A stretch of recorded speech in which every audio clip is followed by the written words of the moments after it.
വീട്ടിൽ വെച്ച് നിസ്കരിച്ച് സലാം പറഞ്ഞിട്ട് സലാം വീട്ടിയിട്ട് മുസല്ല മടക്കിയിട്ട് മൊബൈൽ ഫോണിൽ കൂടാറില്ലേ?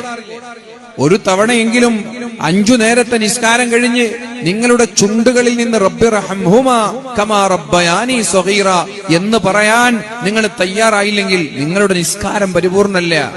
നിസ്കാരം പരിപൂർണമാവണമെങ്കിൽ നിങ്ങളുടെ മാതാപിതാക്കൾ വേണം.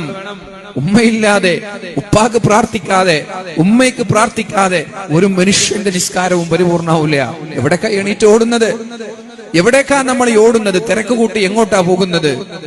മാതാപിതാക്കൾക്ക് പ്രാർത്ഥിക്കാൻ സമയം കിട്ടാതെ നിങ്ങൾ എങ്ങോട്ടാ നിങ്ങളെ എണീറ്റു പോകുന്നത്? അതുകൊണ്ട് ചെറുപ്പക്കാരെ, ഒന്നിരിക്കവിടെ, ഒന്ന് ദിക്ർ ചൊല്ല്.